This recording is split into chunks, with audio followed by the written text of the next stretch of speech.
Hi, good afternoon, good evening. My name is Andrea Kulikovsky. I'm the Executive Director of União do Judaísmo Reformista, the Latin American branch of WPJ. As a lay leader, I'm the Director of Youth and Education at Congregação Israelita Paulista in São Paulo, and I am a rabbinical student at the Instituto Reformista, Instituto Ibero-Americano de Formação Rabínica Reformista. So I'm really honored to be here and to be a moderator of this session. In this session, we will discuss and analyze the issue of the Western Wall, its meaning for Reform progressive Jews, both religiously and as a symbol of our right to have our egalitarian brand of Judaism recognized. We will also discuss the impact of the historic decision to create a pluralistic prayer session near Robinson's Ark and the subsequent reversal of this decision's impact on the relationship of the world Jewry in progressive and Reform Judaism. So for this session, we will have with us Lesley Sachs. She is born in South Africa, having grown up in Haifa, Israel. From the age of 5, Lesley Sachs has been a leading force for change in the area of women's rights and religious freedom in Israel. Amongst her professional positions in the past, Executive Director of the Israel Women's Network, Director of the Israel Religious Action Center, Vice President of the World Union for Progressive Judaism, and founding director of Project Kesher Israel, an organization which empowers Russian-speaking immigration women. Lesley served as the Executive Director of Women of the Wall for 10 years, leading the organization to unprecedented growth. Amongst other, she has led many battles for civil rights, both in her professional capacities and as a lay leader. She is the vice chairperson of the Israel Reform Movement and the chairperson of the Mechinah, the IMPJ one near pre-army program in Jaffa and Holon. In 2014, Lesley was awarded the National Council for Jewish Women's Outstanding Israeli Feminist Award, honoring her many accomplishments. Welcome, Lesley. We have also with us today Yaron Shavit, born and raised in Hod HaSharon, Israel. Yaron has served as an officer in the IDF Tank Corps Officers Cadet School and ended his regular military service as a lieutenant. Yaron continued in the IDF in the Tank Corps as a company commander, regiment commander, brigade chief of staff, and division chief of staff, and is at present a colonel in the reserve duty within the IDF Central Command.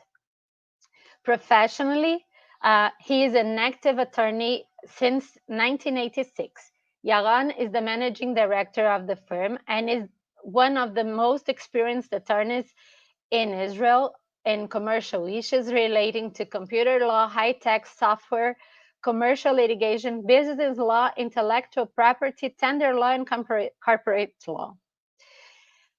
Yaron was elected in June 2010 to serve as chairman of the Reform Movement in Israel, served 2 terms as chair of the IMPJ. During his mandate, the IMPJ institutions agreed on the guidelines to support the women of the wall. He was the chair of our faction in Jaffe and WZO in January 2016, when under the leadership of Natan Sharansky, the Kotel agreement was reached. Mr. Shavit is a member of the Zionist executive since 2006, representing Arzenu. He volunteers within the Reform congregation of his community in Mevaseret Zion, where he lives with his family. Yaron is a member of the WPJ executive board since 2010, and he is currently acting as vice chair of WPJ. welcome. And we have also today with us Yochi Rappeport. She was born in Safed, raised in the Orthodox environment in the old city of her birth. Upon turning 18, Yochi was drafted to the Israel Defense Forces, where she served as a commander in the Native Military Corps, teaching Judaism and Zionism to new immigrants and non-Jewish soldiers. Following her military service, Yochi studied political science and Middle Eastern studies at Bar-Ilan University. After graduating, she served as an executive assistant at the Israeli news agency. Yochi joined Women of the Wall in 2016 as a director of education and community outreach. And in 2019, she was appointed executive director of the organization. Yochi's identity as an unorthodox woman and feminist shows that a woman may indeed possess both attributes. Married and the mother of a toddler girl, Yochi strives to make Jerusalem and Israel a more tolerant place for her daughter's generation and beyond. So, as progressive Jews, we do believe in the centrality of Israel, but we don't actually believe in the construction of a third temple. And some of the Reform and progressive Jews have really a problem thinking that the relationship with the Kotel may be somehow idolatrous, or there is a difficulty in this relationship. So I want to pose a question for the three of you to speak quickly. Why the Kotel? Who wants to begin? I'll begin. So in about 3 or 4 years ago, the agency held a survey amongst thousands and thousands of young people who came to Israel on Taglit and Masa, and they asked what was the most meaningful, exciting experience you had in Israel. Now, they have some really wonderful experiences, going up at sunrise to Metzada, many wonderful things. And over 95% of them said going to the Western Wall. For them, whether they were completely secular or came from liberal families or modern Orthodox or Orthodox, that was the most meaningful experience in their life. And we know that. We know that when we pray anywhere in the world, when you pray, Andrea, you turn to Israel, and in Israel we turn to Jerusalem, and in Jerusalem we all face the Western Wall. It's the heart. It means much more than what it is in fact. The outer wall of the outer wall, and so on. There is such a deep meaning, it symbolizes so much to each one of us in a level which is not a rational level. It's something in our hearts, in our beings. And what we found over the years of this battle of Women of the Wall, 32 years, is that it is very, very meaningful to Jews in the diaspora outside of Israel, and to many Israelis who are more traditional, not only Orthodox or ultra-Orthodox, but just traditional. When they want to have the bar mitzvah, for many of them it's a bar mitzvah, the dream is to have it at the Western Wall. And I'm jumping the gun now and just saying that since from that moment that we managed to bring into existence the pluralistic plaza, that is, even though it still looks like the back of the bus, it looks terrible, but that is where they come and have the bar mitzvah, and we see that every week many of them are there to pray and have their ceremonies. So may I also comment? So if you don't mind,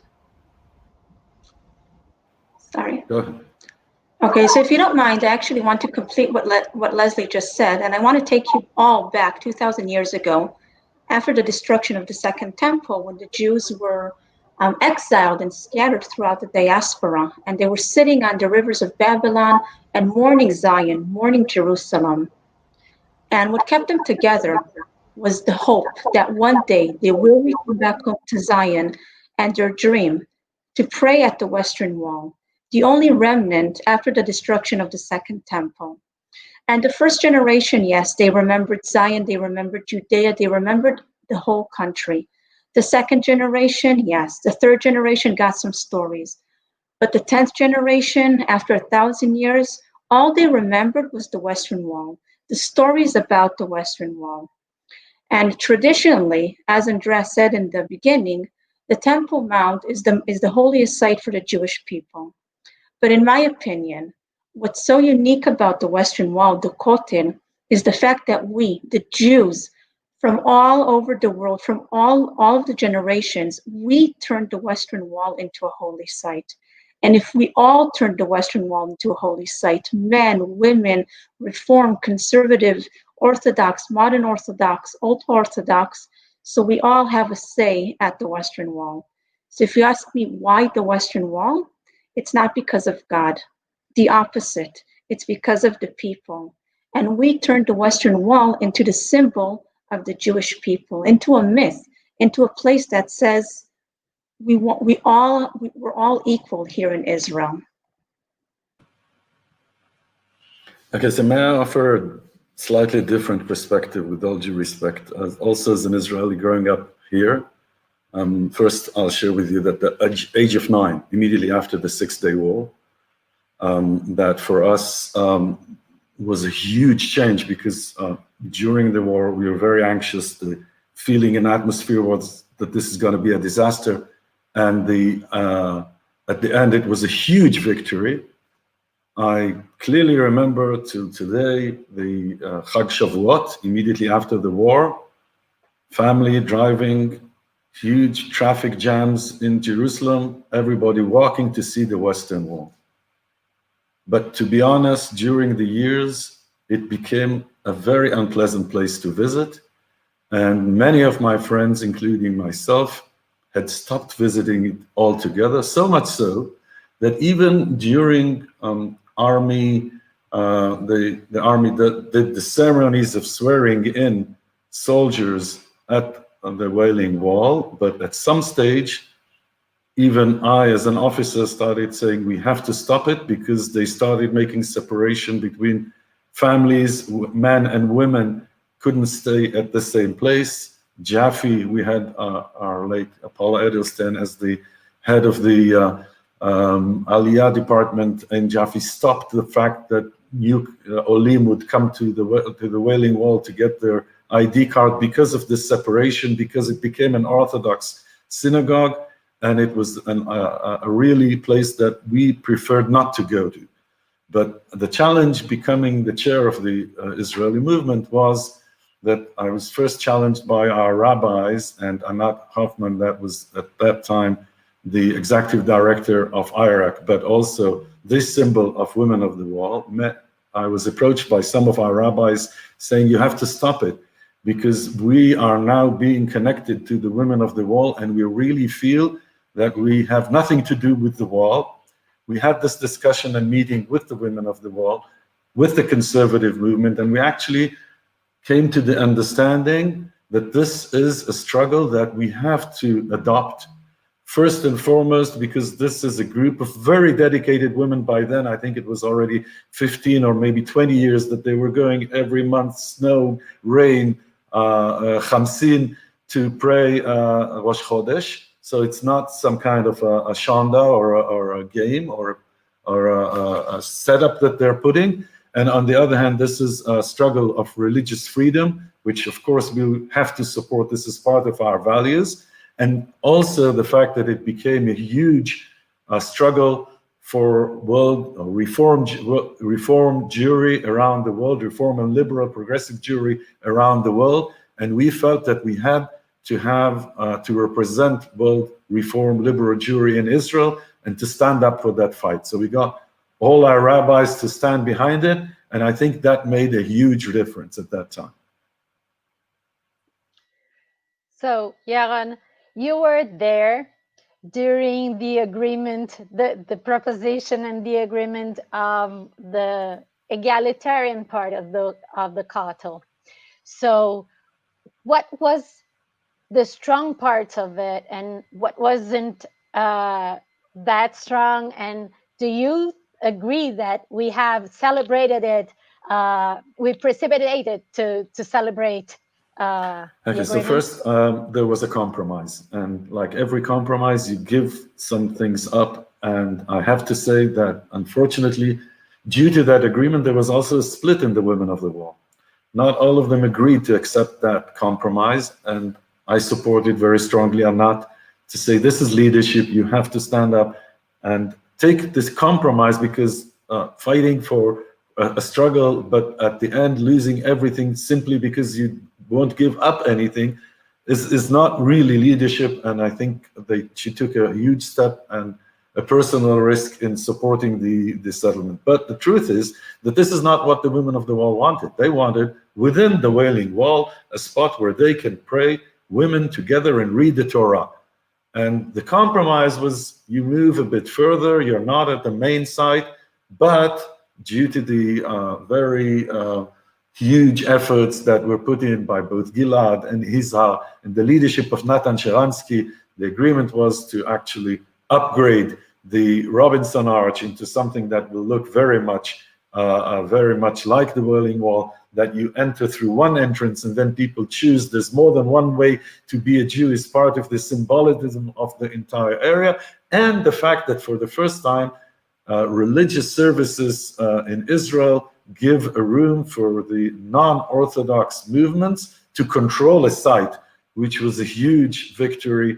And unfortunately, only when the Haredi press realized what their ministers agreed to, they started making launching the struggle that the government go back on the agreement, which happened.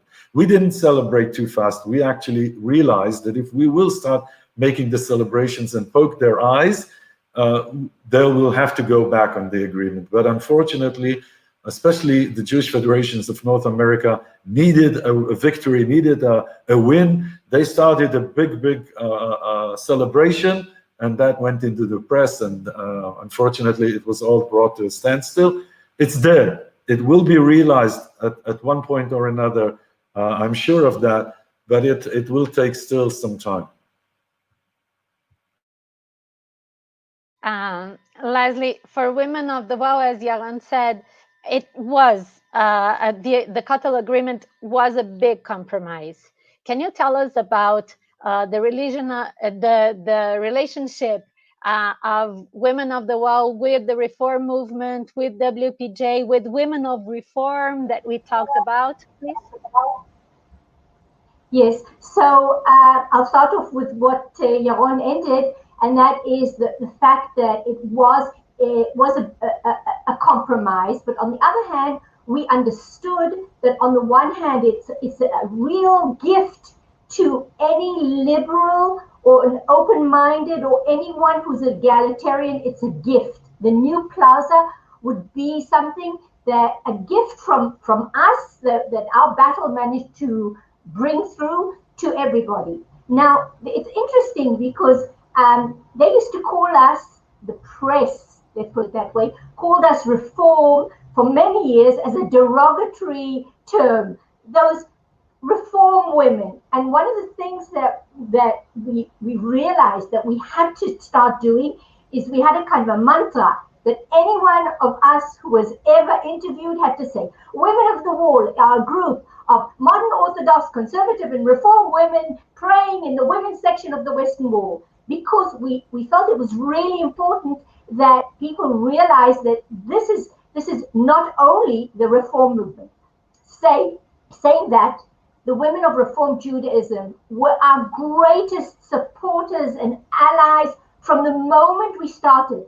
And one of the reasons is because when you realize that the whole move against women of the wall, of the rabbi of the wall, was to silence us. They didn't want to hear women's voices coming from the women's section, and they didn't want us wearing a talit, and they didn't want us reading from Torah. And this is one of the things that our women, our Reform women, did freely in all their shuls all over the world. So they felt that this was their battle as well, and they really partnered with us in a way that other women's organizations afterwards followed. Not only that, when I turned to WRJ, Women of Reform Judaism, and I told them that we wanted to put out a Women of the War Siddur that we could all pray from, Orthodox, Reform, and Conservative, first time ever for all the streams to agree on a Siddur, they were the ones who funded it. They were the ones who said, we're behind you. And so they were with us, partnering the whole way. And also the Reform movement, thanks to Yaron and his efforts as our chairperson, at a certain point, the Reform movement, even though people were joining us, but as a decision of the movement to support us, that came again thanks to his work and Gilad and other people who felt that this battle has to be a battle of the Reform movement, because it is a battle for women's rights, gender equality, and civil rights, and we have to be, we as the movement have to be part of it. So we've had, and one last interesting thing is when Netanyahu called the organizations to a round table saying, let's talk about a compromise. He didn't invite women of the wall at the beginning. He only invited the Reform movement and the Conservative movement and the federations. And it's the Reform movement and the Conservative movement said, hello, we're not coming to any kind of negotiating table without women of the wall. So, we worked as a coalition to make that happen. So anything that happened afterwards, we were real partners in it, whereas women of the wall were leading it, going every month to the women's section, with harassment and spitting and whatever we suffered, and the movements were behind us all the time. And I think that our successes came out of that partnership. Great.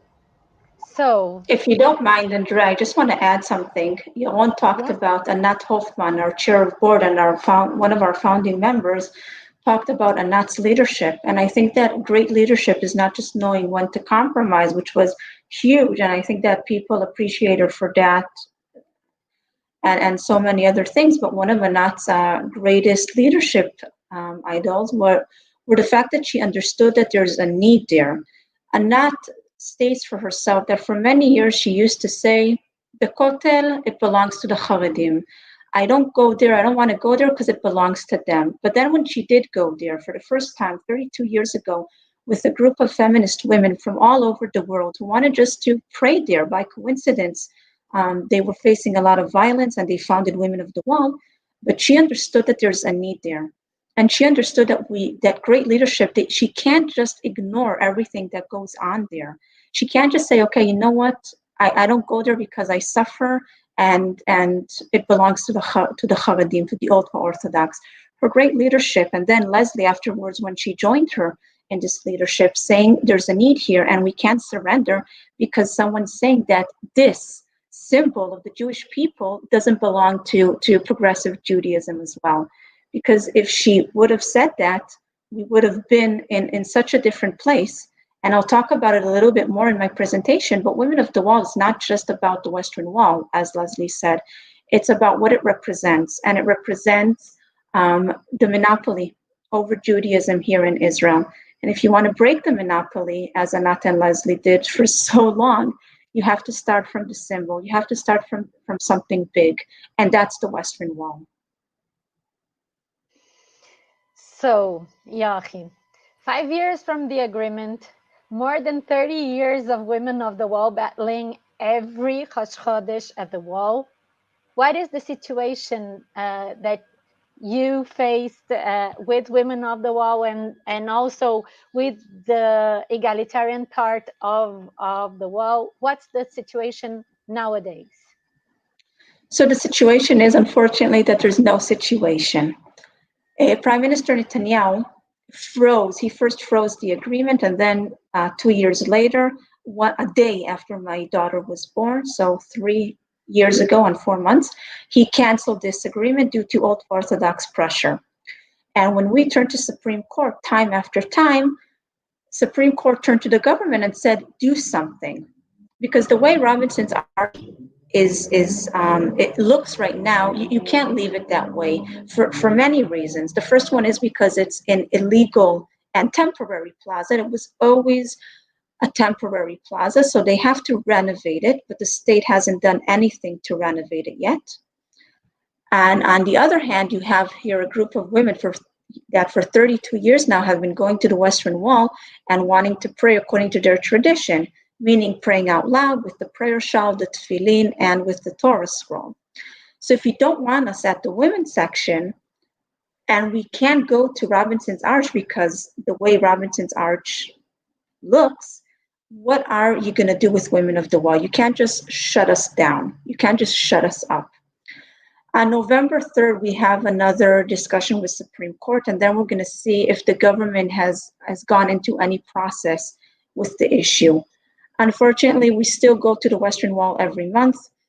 Today and tomorrow is Rosh Chodesh. Unfortunately, tomorrow we are going to pray on Zoom because the Western Wall is still a red area and very dangerous to go there due to COVID-19. We still suffer a lot of physical and verbal violence when we go there. Young, older, ultra-Orthodox men, women, younger kids who come and harassed us for the whole purpose of saying, you don't belong here. Because when they say you don't belong here at the Western Wall, what they basically are saying is your Judaism doesn't belong here at Israel. Unfortunately, nothing has gone through since the canceling of the agreement, except for the fact that we are gaining more and more support, especially by more and more Israelis who are saying we want a normal Judaism here in Israel. We want to go to the Western Wall. We want to have our bar mitzvah there. We just want to go as a class without the separation. We want our grandmother to stand next to us, the aunt, the mother, the father. And more Israelis are understanding that there is an alternative.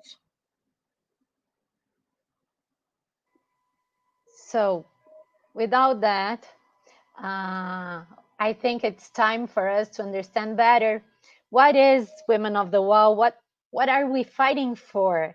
Well, what are the questions, the history, everything about Women of the Wall? Yochi, can you drive us through this?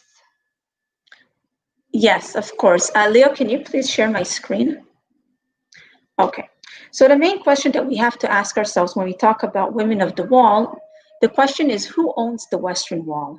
And by answering the question, who owns the Western Wall, we're also going to answer the question, who owns Judaism here in Israel? So just a little bit about Women of the Wall. Women of the Wall is a group of women, as Lesley said before, from all streams of Judaism. We have modern Orthodox, Reform, Conservative, Reconstructionists. We gather together once a month, the beginning of the Hebrew month, at the Western Wall, the women's section of the Western Wall. And what do we do there? We pray. We do what everyone else does when they go to the Western Wall. We pray and we demand that women too will be able to pray freely according to our tradition. And again, here's Lesley in this beautiful photo. What we're asking for is to pray out loud as a group of women with the prayer shawl, the tefillin, the phylacteries, and our main struggle until today is the Torah scroll, to read from the Torah scroll. Now, to the left is one of the most famous photos here in Israel. Yaron talked about the 6-Day War. Here are the paratroopers who liberated or conquered the Western Wall, choose your word. And to the right, you have Women of the Wall. So a few years ago, the same paratroopers who were part of the 6-Day War called us up, called Women of the Wall up and said, look, When we fought over the Western Wall, we did it because we knew that the happiness of the state of Israel is not going to be complete until we don't have the Western Wall in our hands. But we look at what's going on at the Western Wall today, how it was conquered by a small, extreme group within Judaism, and we say, no, we did not sacrifice everything, our lives, our friends' lives, for this, for the Western Wall to be conquered by a small group again. They joined our struggle and they said, you, women of the Wall, you're the modern liberators of the Western Wall. Because if in 1967, a group of men with helmets and guns liberated the Western Wall, today, still 2020, a group of women with the Torah scroll and prayer shawls are liberating the Western Wall again. Now, what are we liberating the Western Wall from? I mean, Israel was established for one reason and one reason only, to be the Jewish state, the state for the Jewish people, that everyone, if he lives in Israel, even if she doesn't live in Israel, will know that they have a home away from home, that everyone can practice or not practice Judaism according to their tradition. And yet a group of women still today in a Jewish and a democratic state has to fight over their right to read from a Torah scroll, a Jewish item, at the holiest site for the Jewish people. So we have to understand that the Western Wall is run like a Vatican, a country inside a country. Unlike the Vatican, no one ever wanted the Western Wall to be its own country. But after the Six-Day War, the government of Israel appointed a rabbi of the Western Wall, and he turned the Western Wall into his own synagogue. And he turned it into his own country. And in his country, he has the ability to come up with new laws. One of them is in front of you. One may not lead a religious ceremony that goes against local custom and hurts the feelings of the worshipers. Now, we all know what a religious ceremony is. It's a prayer service. But what are local customs? What is local custom at the Western Wall? It's something that women of the Wall have been asking for so many years. And the rabbi of the Western Wall, the previous rabbi, Yehuda Getz, said, let me tell you. Because from 1967 till 1988, when you came here with your circus, I owned the Western Wall, and I turned it into my synagogue. And in my synagogue, according to my tradition, women cannot pray out loud. Definitely not with the beautiful Jewish items, the talit, the tefillin, the Torah. Because if they do so, they might hurt the feelings of the worshipers. And who are those worshipers? Men, ultra-Orthodox custom. Anyone who prays according to the rabbi's way. Women of the Wall, we are out of the story here. We are not part of the worshipers there. And as I said before, our struggle is not over the Western Wall. What our struggle represents is three of the main issues taking place in Israel today. And the first one is the discrimination against women in public sphere. Unfortunately, this sign is not an only sign. You see it more and more, not only in ultra-Orthodox neighborhoods, but unfortunately more and more in the public sphere. As you drive or walk through the streets of Israel, you see how women are blacked, are marked out of signs, taken out of different photos. And that relates into the factor that not enough women are in the Knesset, not enough women are opinion makers, etc., etc. And it all starts and begins at the symbol, the Western Wall, where they try to silence us, where they try to say, shh, women have to pray quietly. Only their lips can move, but we can't hear them. They can whisper, but they can't express their happiness through their service with people hearing them, because it might offend someone. And the second factor that we're trying to raise more and more is the monopoly over religion.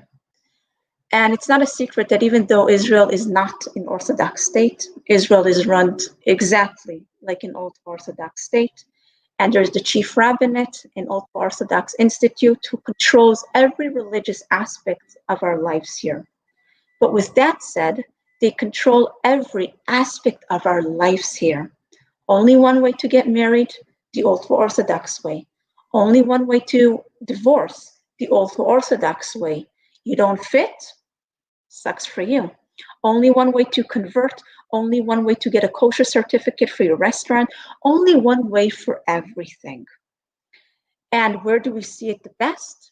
The Western Wall, where there's only one way to pray, the ultra-Orthodox way. And what we're trying to do here is to break that monopoly, to take that beautiful symbol, a place that's supposed to reflect over unity, and say, we all have a say here in Israel. We all have a say here at the Western Wall. And the third issue that Women of the Wall are relating to more and more, especially nowadays, is the connection between Israelis and Jews all over the world. Because what you want is what we want. We want Judaism here to be recognized by all types, Reform, conservative, Reconstructionist, and yes, Orthodox, ultra-Orthodox, secular, atheists, that everything here will be recognized by the government. Now, during the years 2010 to 2013, over 50 women were actually arrested. Lesley can talk about it a little bit. Over 50 women were arrested at the Western Wall. For what? For praying against local custom, for reading from the Torah. Now think about it for a moment. And this is what got Jews all over the world so crazy. Women, Jewish women, are arrested at the holy site for praying with Jewish items. And in 2013, the district court ruled that there's no reason to arrest Women of the Wall. But more than that, the judge, Moshe Sobel, said that custom in Judaism, and he was religious, by the way, he had a yarmulke on his head. He said that custom, tradition in Judaism is something that develops over time, where we are, where different traditions that everyone brought with them. And Women of the Wall have been at the Western Wall, back then it was 25 years, today it's 32. We brought a new custom, a new tradition to the Western Wall, a pluralistic tradition, one that says that everyone, including you, can come and pray at the Western Wall in any way that you want. Legally, thanks to our struggle, today we can pray out loud with the talit and the tefillin. Our main struggle today is the Torah scroll, because even though we can read from the Torah scroll at the Western Wall, according to Judge Sobel, we can't bring the item into the Western Wall itself, because the rabbi of the Western Wall came up with a regulation saying that no one can bring in a Torah scroll to the Western Wall. And every time we come to the Western Wall, and after, it's so embarrassing how they go through our bags, how they body search us, it's just embarrassing. One of the most embarrassing moments of my life, honestly, was when I came to the Western Wall February 4 years ago, and I looked a bit larger than I usually look, and they started patting me all over my body to see if it's a Torah scroll there. And in fact, I was pregnant.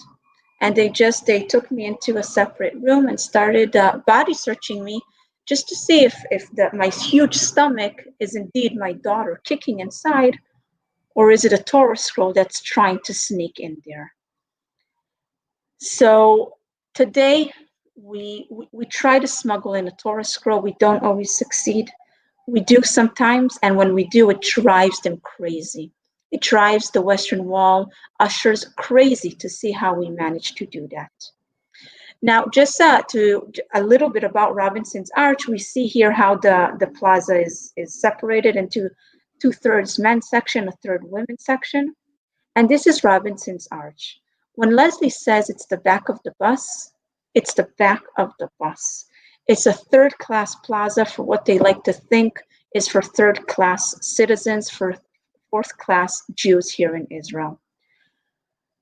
The agreement was beautiful. The agreement said, take this plaza, renovate it, have it touch the Western Wall stones, not just a small porch, but have it touch the Western Wall stones, renovate it, make it accessible, have a bathroom there, and let women of the wall, together with Reform and conservative Jews, run the place, and not the rabbi of the Western Wall. But as Yaron said, the Orthodox community here understood. They understood that once we win the Western Wall, the symbol, it's going to be like the domino effect, and they are going to lose their whole monopoly. They're going to lose conversion, they're going to lose marriage, they're going to lose divorce, and they can't afford that because they know that it all starts and begins at the symbol. So they went out, they demonstrated, and they, like they always do, they pressured their two parties at the Knesset, they pressured Prime Minister Netanyahu, and here we are today, 2020, still fighting this same battle. And I just want to end by saying that Lesley and Anat, that are the first generation of women of the wall. And they always said, we're doing it for Yochi and her generation. And I'm 30 years old, I'm gonna be 31 in less than a month. And I was born exactly a year after this organization was founded. And I'm sure that Anat always said, when Yochi is gonna be 12, she can celebrate her bat mitzvah at the Western Wall with the talit, with the tefillin, reading from the Torah scroll. But unfortunately, here I am today, leading Women of the Wall and saying, I'm doing it for my daughter, who is 3 years old, for my daughter, for your daughters, for your sons, and for that whole generation. That when they come to the Western Wall, they will say, oh, this is natural, this is normal, it was always this way. So as we like to say, Amen. And thank you very much for this opportunity. Amen. Yochi, there is a question that every time that I saw you or Anat or Lesley talking, every time there comes a question, and it's the most important question. What can we do all around the world to support women of the wall? Be a women of the wall. Being a women of the wall means when you come to Israel, plan your trip around Rosh Chodesh, the beginning of the Hebrew month, and join us at the Western Wall. Not now, of course, but if you want to join us on Zoom tomorrow, you're more than welcome to. And show your support. Be a part of this organization. We have, if you go on our website, you can find our beautiful Women of the Wall taritot that have our motto on it. Let me hear your voice, Hashmi'ini et kolech, because your voice is melodic and your face is pretty. When they try to shush us, to shut us up, we come out and say, no, let's go back to the source, to King Solomon the Wise, who said, let me hear your voice. Pressure the opinion makers in Israel, but abroad, who can help us here, who can pressure opinion makers here to understand that if we just get to an agreement, it's for anyone's benefit. It really is for everyone's benefit to find a solution. The solution benefits everyone. I don't see how anyone can lose from it, except for the ultra-Orthodox who always think that people are trying to take away from them, which we're really not. And just be a part of us. Come on, go on our Facebook, on our Twitter, Instagram, see what's going on. Every once in a while, something happens, and we ask that you send letters to the consul, to the embassy, etc. And unfortunately, I think Barry Harvey has left us, but he sent us a question that is really important. So, are we all Jews? Is the Kotel for all Jews? Who can go to the wall and pray as a Jew in the wall?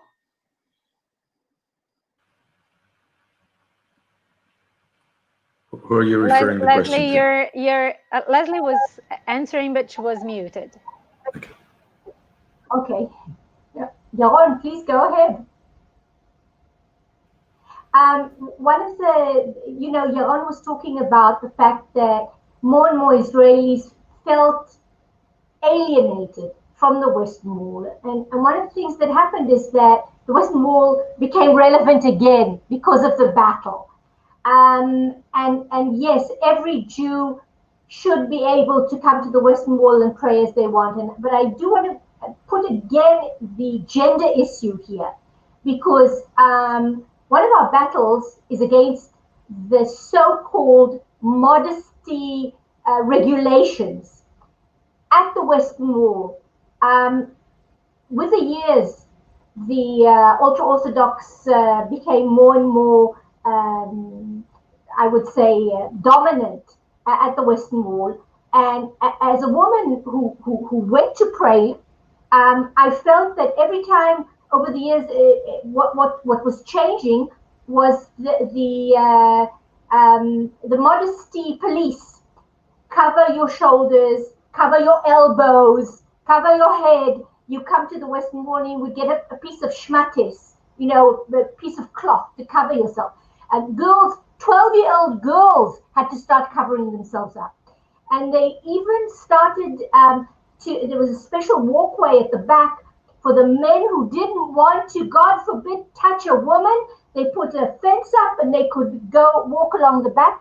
And what we did at the time was we threatened with a court case, you know, against this, and they stopped it. So yes, basically every Jew should be able to come dressed, you know, in a normal way, pray. And the idea was that if they want to pray, men and women together, they would go to the, you know, pluralistic plaza. But, you know, if you don't feel that you want to go to, as Yochi said, third-rate, you know, plaza for third-rate Jews, then by all means, go to the main plaza. You won't be breaking the law by praying out loud. You won't be breaking the law now by wearing a talit. Or you know, or tefillin. But if you want to read from a Torah scroll, you're gonna have to smuggle it in. We have many ideas, a lot of experience with that, and we're happy to share it privately, of course. But I think that people should carry on coming to the Western Wall, and because it belongs to all of us. It is our right to be there. It's not private property of the rabbi of the wall or any of his friends. And we need to demand it back and fight for it back. As we said all the time, it's also a symbol.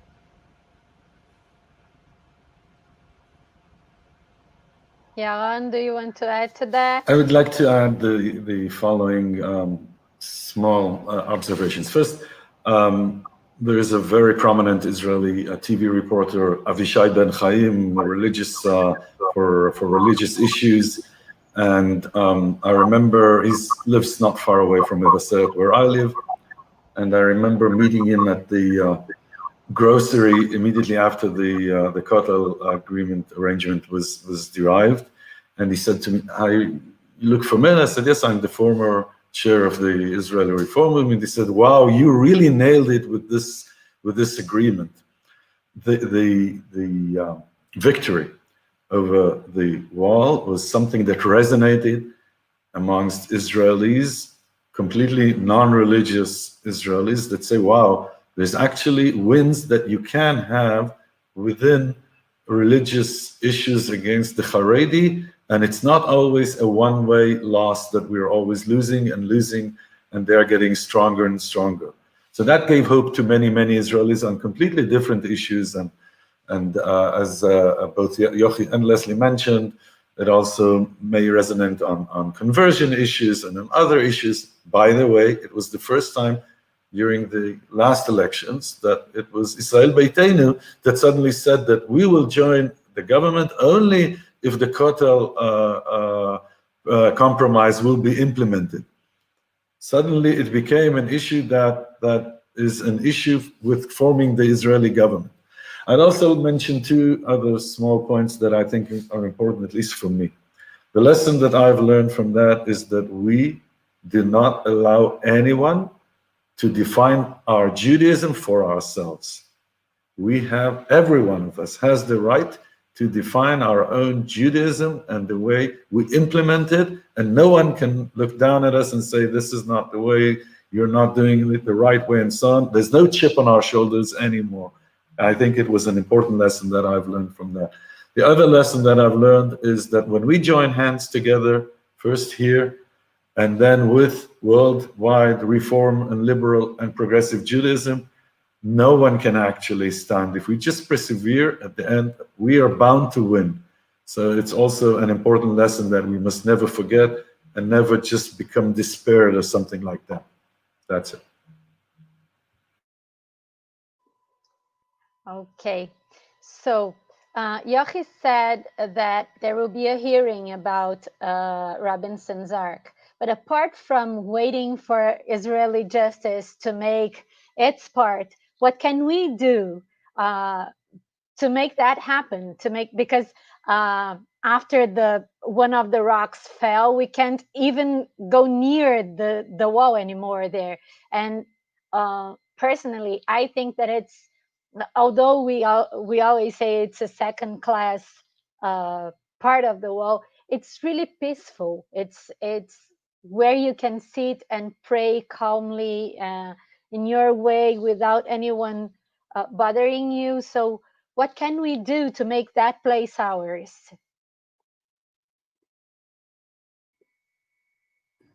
We are. I think that place is ours. We just need to put a lot of work into it. It's like buying a house and you have to renovate it. So you have to get a mortgage and you have to get your husband to agree or your wife to agree for all of the renovations you want to make, or force them in some places. So the place is ours. What we have to do now is pressure the government and pressure opinion makers, not just the government, to understand that they have to do their part right now. Because we can't renovate the place on our own. I can't go there with my two hands and renovate the place. I'll do it if that's what needs to be done. But we need the government to be here with us, and we need you to be here with us to say we want the Kotel. We want the Kotel because we want to be a part here. We want to be a part of the community. And it's not a secret that for so many years, or since Israel was established, Israelis looked at Jews all over the world and say, you owe us. We're here in Israel, we're protecting the country, and you just need to give us money, give us support, give us lobby, wherever it is, but give us. And I think that especially now during COVID-19, where we all need something, and that something especially is a community, a feeling of a community. So let's form this community and say, let's turn this into a community of unity and not uniformity. It's not that we go to the Western Wall and we have to obey the rabbi's custom and the rabbi's rule because that's the way his uniformity looks like or his unity looks like. Let's form a community that is a puzzle of different opinions and different beliefs. And we have to be united here, and we have to understand that this is something that we can do, not give up. I know it was heartbreaking when they canceled it. It really was. But now we have to understand it's doable. It's doable. I'm really optimistic here. I think we have a few more years, but it's something that's going to happen. And hopefully the next time you come to Israel, the Western Wall is going to be a welcoming plaza, one that makes you truly feel at home. Just don't give up. I'd like to add to what Yochi said to your question. One of the things is to be educated about the whole situation, which is what's happening now, and to talk about it with others. Congregations are having Zooms. You can invite Women of the Wall to speak to your, on a Zoom call. Get people involved. Get them to understand the topic. It's not the simple one. You want. And one of the things that many congregations did before the COVID was that they would invite Anata and myself to give presentations all over the world, and really rally support. People joined us on Rosh Chodesh. We would have 150 to 200 women. Andrea, I know you joined us when you were in Israel, because it's something that you do. You come to Israel and it's Rosh Chodesh and you join Women of the Wall. Men and women. We have many men supporters who join us, who come. They don't stand with us in the women's section, but they're there to help us in many other ways. So that's another thing that you could do. Another thing is write to the consul or the ambassador. Say, listen, that plaza looks like, like what it makes me feel like I'm not a worthy Jew, and it needs to change. That's something that should be done, can be done. I know that Women of the Wall also do it in an organized form many times. Register for the newsletter. Go on the Facebook. These are things that will strengthen and help the battle. And we know that our movement in Israel and the World Union and the WZO are behind us 100%. And that strengthens us. That really helps us, knowing that we're not alone and that, there are many, many of us all around the world. So we have only 3 minutes, but I have a quick question. What is the Kotel of your dreams? Like let's say in 5 years, you have the Kotel of your dreams. So Yaron, what is the Kotel of your dream? So I have to say the Kotel of my dream is actually Robinson's Arch, simply because it went out like the Reform Heaven Above made it so that the issues that were actually the ones that denied my rabbis to agree for us to actually pray at the Wailing Wall, because it's stones, because it's about sacrifices, all the things that the Reform movement says we actually don't want to have any connection with. Actually, Robinson's Arch is exactly the opposite. When I pray there, I can imagine the Nevi'im standing there on the footsteps to the Temple Mount, preaching against all the people who are actually coming to pay their dues, but to continue to do the bad behavior that they're doing. This is actually the place where the Reform movement needs to be praying, exactly where the prophets used to stand and speak down to the people about all their bad behavior and how they should change their ways to the better. So yes, Robinson's Arch for sure. Lesley.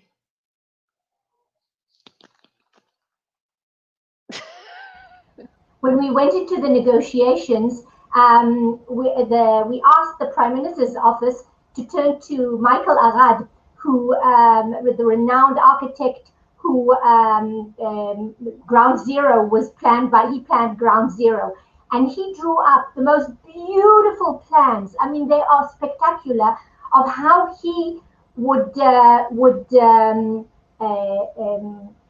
build, how one could make Robinson's Arch into the most wonderful heaven for anyone who comes. And that is my dream. Those programs that he prepared, that would be heaven. Yochi, we have 1 minute. Robinson's Arch, no doubt. Like Lesley described it, renovated, beautiful. Robinson's Arch. So thank you, Yochi, Yaron, Thank Lesley. you. Thank you, Andrea. Thank you all. Not only for this amazing session, but for all the work we are doing in Israel for all of us, to make Israel for all of us. It's really important for us in the world to have you there fighting. And we are all here, all around the world, to support you and to do whatever we can. Thank you for everyone who joined us in this afternoon, morning, night. I don't know where you are in the world. So thank you so much. And we hope to see you in our sessions. L'Shana Haba.